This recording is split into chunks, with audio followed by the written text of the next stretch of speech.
الحروف المشبهة بالفعل. دویم بحث په حروفو کې د حروف مشبه بالفعل شروع کو. حروف کې مشبه د فعل سره، د فعل سره مشابهت لفظا هم ده او معنا هم ده. الحروف جمع کثرت راځي، وزن د حروف جمع کثرت جمع قلت خو څلور اوران دي. د جمع قلت څلور اوران مخکې تاسو ووایئ، افعل، افعال او فعلة او بل کومو څلور اورانو. او الحروف دا جمع کثرت او حالانکه حروف مشبه شپږ دي. پکار دا و چې داسې ویلې احرف المشبهات، احرف د افعالو په وزن باندې جمع قلت ده. جمع قلت د دریو نه تر لسو پورې او د لسو نه چې بره جمع کثرت وایي، نو حروف شپږ دي او جمع ورته ده الحروف وروړه جمع کثرت. پکار دا و چې داسې وی احرف المشبه، دا وایي ځکه وایي تردن للباب، تردن للباب، تردن ځکه هلته کې دی حروف جر، ورپسې رسو راځي حروف عطف. د هغې د وجې نه دلته کې هم الحروف ووایي چې د هغې سره وزن برابر شي. خر چې د خر نه کمې غوږې پرېږه بیا د هغې سره برابرو، ځکه مخکې کې حروف جاره دي او رسو ته الحروف العطف دي. نو تردن للباب مونږه الحروف ویا ده چې دې کې نور لغتونه هم دي، نور لغتونه هم دي. لعل، لعنا، دې کې نور لغات هم دي. او دارنګې ان کې کله ان ویل شي، ان کې کله ان ویل شي، ان مخفف من المثقل، ان مخفف من المثقل، هغه ټول بیا لسو ته رسي. دې کې نور لغات هم دي، نور تلفظات هم پکې کېدی شي. نو حروف چې مشبه بالفعل د فعل سره، او دا مشابهت د فعل سره لفظیم ده او معنویم ده. لفظی په ثلاثیت او رباعیت کې فعلم ثلاثی راځي لکه ضربه، فعلم رباعی راځي لکه دحرج، دارنګې دام رباعی او ثلاثی راځي. ان ثلاثی ده او لکن رباعی ده، لعل رباعی ده. دغرنګې په فعل کې مدغام راځي، دای کې مدغام راځي. مد پاسل کې ده ماده ده، ان پاسل کې ده انانا، نو دی وجه دای کې مدغام راځي. او ماننم مشابهت ته ځکه د ان معنا تحقق ده، او د ان معنا تحقق ده، او د کأن معنا تشابه ده، او د لکن معنا استدرک ده، د لیت معنا اتمنى، د لعل معنا اترجى. نو معنا کې د فعل پشان دي.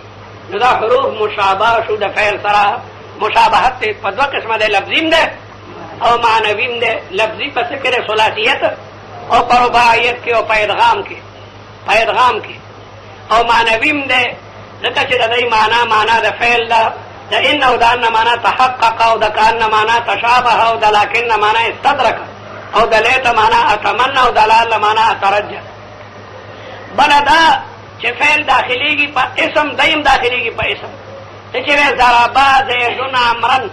نو ضربا په زیدون عمرن دواړو داخل شو. دارنګې دی په دواړو اسمانو داخليږي ان زیدن قائم. نو چې کله د حروف د فعل سره مشابه شو لفظا او معنا، نو دای ته موږ د فعل عمل فرعي ورکړلو. د فعل عمل مرتور کو، لیکن عمل فرعي. د فعل دو عمل دي. عمل اصلي دا دی چې فعل لومبني معمول طرف ورکړي، او دویم ته ضربا زیدون عمرن، نو دا زیدون لومبني معمول له فاعل له، او عمرن دویم معمول له مفعول له. نو د فعل عمل اصلي اول طرف او دویم ته موږ بالعکس کو، موږ د دې لومبني معمول منصوب کو او دویم مرفوع کو. عمل فرعی مو ورته ورکو، اصلي عمل مدته ورنکو. چرته مساوات د فرع د اصل سره رانشي، فرع فرعوي او اصل اصلي، فرع فرعوي او اصل. نو دا فعل عمل اصلي دا دی چې معمول اول به مرفوع وي او معمول ثاني به منصوب وي. دې ته موږ بالعکس عمل ورکړلو، دې ته عمل فرعي وي. همغه عمل مو ورکړی وی، نو بیا به مساوات د فرع د اصل سره ګر فرق مراتب نه کوني. زندقي بیا جرم راځي، خلق به راته بدرد وي چې دا مو سوکل. نو حروف مشبه بالفعل ستة ناشپد دي. ان، ان، کأن، لکن، او لیت، او لعل. دا ټول حروف صدارت فی الکلام غواړي. دا ټول به د کلام په سر کې راړي، ما سوا د ان نه. ان صدارت نه غواړي، ځکه چې ان ما بعد خپل په تاویل له مفرد کې ګرځي، او مفرد خو ضرور سو غواړي چې ورسره یو ځای شي، ځکه مفرد نه خو کلام جوړېږي نه. نو دې وجې نه ان میس کې راځي، لیکن دا نور چې ټول دي دی باقاعده صدارت غواړي هلکه خمبیره ده دی ګزاره نه کېږي دی موږ به د کلام په سر کې راړې لیتو لعله د ټولو نه رستو کو ځکه چې انه وانه وکانه ولکنه دا څلور واړه دا راځي د پاره د جملې خبریه او لیتو لعله چې داخل شي هغه جمله انشائیه کی نو انشاء بعد الخبریه ده اصل په جملو کې جمله خبریه ده اصل په جملو کې هغه په اصل دلالت کولو ځکه هغه مقدم کړ او بیا وایي هذه الحروف دغه حروف چې تدخلوا دا به داخليږي على الجمله الاسميه فجمله اسميه باندې یعنی مبتدا او خبر باندې نو تنصب الاسم اسم تبع نصب ورکي وترفع الخبر دا د عمل فرعي دی ذکر فعل دو عملو عمل اصلي چې اول معمول مرفوعي او دایته مفرعي ورکړلو ذکر چې دا فرع ده نو فرع تبع فرع ورکه کما عرفت لك دا خبره تا پیجندلی ده لك ان زيدا قائم دا خبره تا پیجندلی وې تکي اسم ده نو خبر ده نو مخکنو تیر شي سو زره دا خبره تا پیجندلی ده مثال دلته بیا در کوم ان زيدا قائم نو ان حرف د حروف مشبہ بالفعل نه اسم منصوب خبر مرفوع غواړي زيدا اسم ده نشو قائمون ان سره د خبرنا جمله اسميه خبريه شو وقد يلحقها او کلنا کلوا ملحقی کی دی سره ما کافه کف یکف منا کول ای کف تم کف زکوي چې دې کې څه شی واچې نو لاندې تینوزي کف یکف مکفوف پیژنې چاته وي مکفوف لون ته وي نظر نه لګي مکفوف اعما ته مکفوف وي کفیف ورته وي مکفوف البصر نو کلنا کله داخلي کې په دې باندې ما کافه یعنی هغه ما بدای د عمل نه بالکل منک چې ما پراغه بیا انما عمل نشي کوله ځکه چې ان او ان دا حروف دي او حروف ضعیف فی العمل دي حروف اصل په عمل کې فعل له او حروف نو چې ما راشي نو په ما بین د ان کې او د اسم د خبر کې فصل راغی نو دې سره د فصل نه عمل نشي سره د فصل عمل نشي کوله نو دې وجه نه بیا دا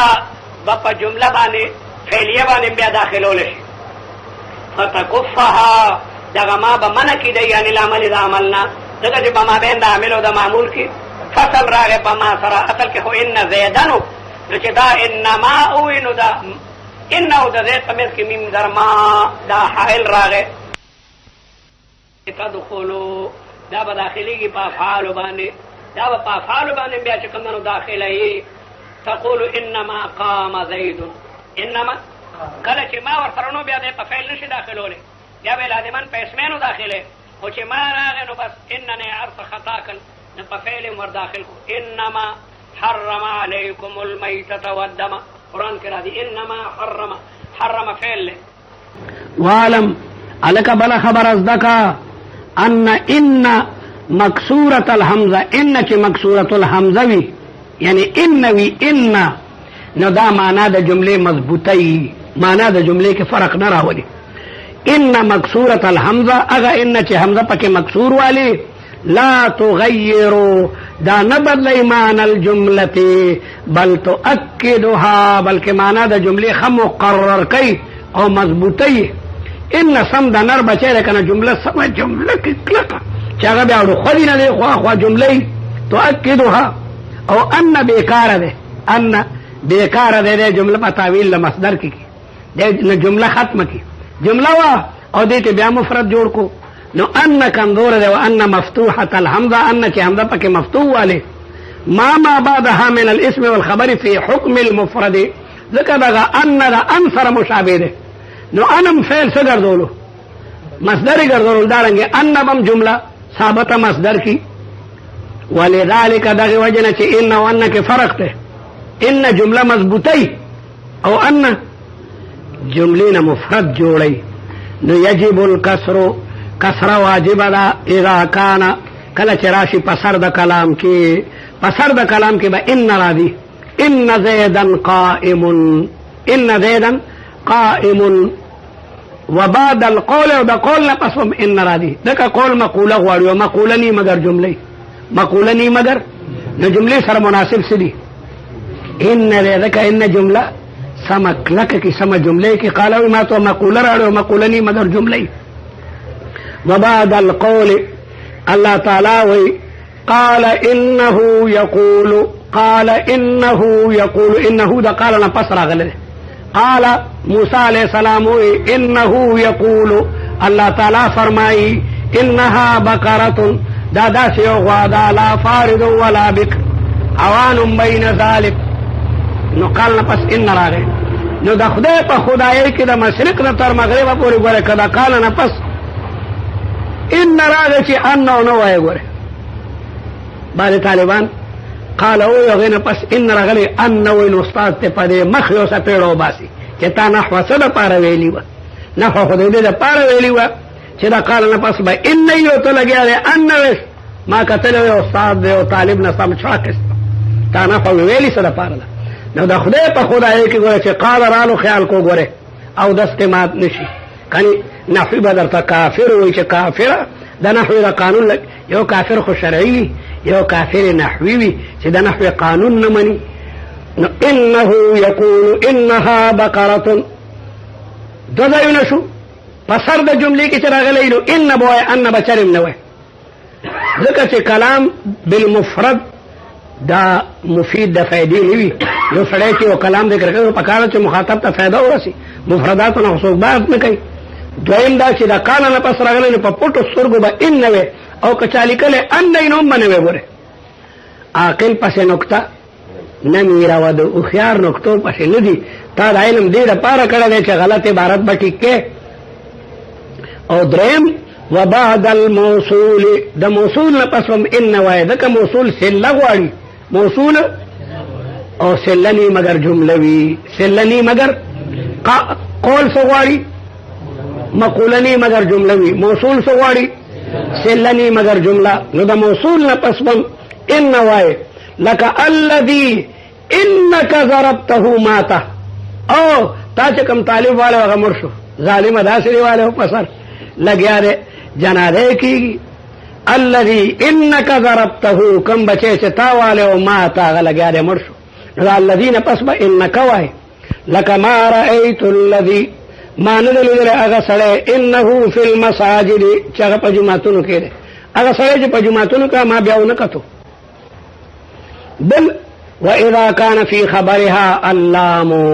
چې په خبر کې لام راغلی نو التب ان وای لك ان غيدا لقائم ان غيدا ذکر چې لام تاکید د معنا جملې راولي د جملې سره مناسب ان وی دا لام د دې خبرې دلیل چې جمله د جملې سره مناسب بیا ان دې دا خبرې ختم شوه. او ويجب الفتح ان بكم روایه طالب ان بكم روایه نو دوی فتح واجب ده حيث يقع فاعلا کم ځای کې دا ان په ترکیب کې فاعلی دغه چې فاعل نه مگر مفردی نو ان ما بعد خپل په تعویل ده مفرد کې ګرځي لکه بلغنی ان زیدن قائم ما ته خدا خبره چاره رسولي و چې زید ولاړ دی اخو نه جوړو خنن چاره ته وي چې په تعویل د مفرد کې فاعل ده بلغ شو بلغنی بلغ صيغه واحد مذکر غائب او نون وقایا او ی ضمیر د متکلم محلا منصوبه مفعول به او ان حرف د حروف مشبه بالفعل او زیدن اسم د ان او قائم خبر د ان سره د اسم د خبر نه په تعویل د مفرد کې په تعویل فاعل د بلغ شو سمانا بلغنی قیام زید بلغنی قیام زید ان دا زیدن قائما په معنا د قیام زید کو تعویل د مفرد بدا سے کیا ہے چې دا فعل مشتقی نه به مصدر راو باسي او غیر مشتقی ته به مضاف کی نو قائمون کې قائمون مشتق ته د دینه مو قیام راوستو زید ته مضاف کو دي ته وي مضمون د جمله دي ته وي مضمون د جمله. نو بلغنی ان زیدن قائمون په تعویل د بلغنی قیام زید فاعل نه مگر ناغه سره مناسب ان ذک ان جمله وا پردې دا ډېر پهلوان دي جمله دې مری نه راونی څور را وی پردې او مفرد تی جوړ کی قیام زید وحيث يقع مفعولا او کوم ده چې ان سره د اسمین او مفعول واقعده کا مفعول نی مگر مفردی لك کرهت انك قائم دا خبره ده مکروه غنم چې ته ولاړې نا جوړه ظالم کټ کې پوزا خپکه کم چې نا جوړه او ته ګرځي لګیا ہے کین او دشا کرهت انک یعنی کرهت قیامک دا انک قائم پتاویل دا قیامک سره شو. وحیث یقو مبتدان ان با مفتوحی چې کوم دی کې دا مبتدا راغلی دکه مبتدا نی مگر مفردی، مبتدا نی مگر لکه عندي انک قائم، عندي خبر مقدم ده او انک قائم دا مبتدا مؤخره ده. نو اصل کې ده قیامک عندي، قیامک عندي. وحيث يقوم مضافا الیه کم ده کې چې ان سره د جملې نه مضاف الیه وي ځکه مضاف الیه نی مگر مفردی، مضاف الیه نی. نو ان ور سره مناسب ده لکه عجبت من طول ان بکرا قائم، ما تعجبکو د طول د دې خبرنه چې الکا ظالم د سحر نه لګیا ده تر مازیګر پورې ولاړو،